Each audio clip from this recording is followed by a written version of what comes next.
त्र्यंबकेश्वर ज्योतिर्लिंग जो भगवान शिव के 12 ज्योतिर्लिंगों में से एक है और साल भर यहाँ शिव भक्तों की भीड़ लगी रहती है। सभी शिव भक्त अपने आराध्य के ज्योतिर्लिंग स्वरूप के दर्शन करके आध्यात्मिक लाभ प्राप्त करते हैं। यह अद्भुत ज्योतिर्लिंग मंदिर स्थित है नासिक जिले के त्र्यंबक गांव में। त्र्यंबक गांव को देखा जाए तो यह ब्रह्मगिरी पहाड़ की तलहटी में बसा है। ब्रह्मगिरी पहाड़ की चोटी पर स्थित एक पेड़ की जड़ों से उद्गम होता है गोदावरी नदी का। पेड़ की जड़ों से रिसता पानी कुंड में इकट्ठा होता रहता है और जन्म होता है गोदावरी नदी के मूल स्थान का। फिर गोदावरी नदी भूमिगत रूप से त्र्यंबक गांव के एक कुंड में प्रकट होती है और इस कुंड को कहा जाता है कुशावर्त कुंड।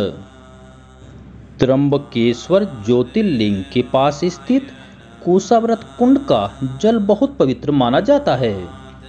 मान्यता है कि गोदावरी नदी का उद्गम गौतम ऋषि की तपस्या से हुआ था।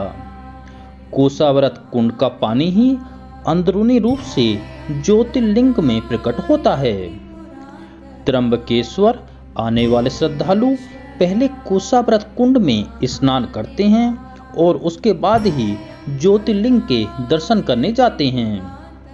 महाकुंभ के समय भी साधु संत सबसे पहले यहीं स्नान करते हैं। इस ज्योतिर्लिंग की स्थापना का इतिहास भी कम दिलचस्प नहीं है। प्राचीन काल में त्र्यंबक क्षेत्र गौतम ऋषि का कर्म स्थल था।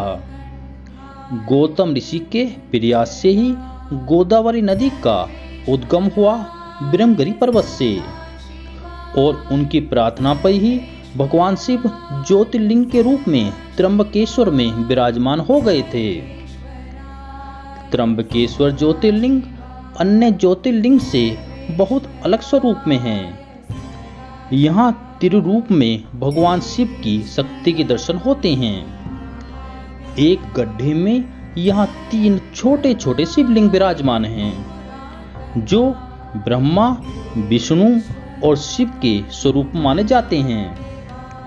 त्रिदेव स्वरूप के कारण भगवान शिव यहाँ त्र्यंबकेश्वर कहलाए। जमीन के अंदर से रिसता गोदावरी नदी का पवित्र जल शिवलिंग पर स्वतः अर्पित होता रहता है।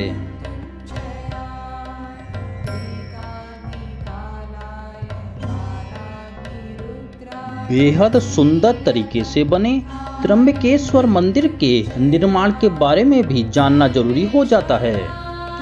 इस ज्योतिर्लिंग मंदिर के वर्तमान स्वरूप के निर्माण का पूरा श्रेय जाता है तीसरे मराठा पेशवा नाना साहब को।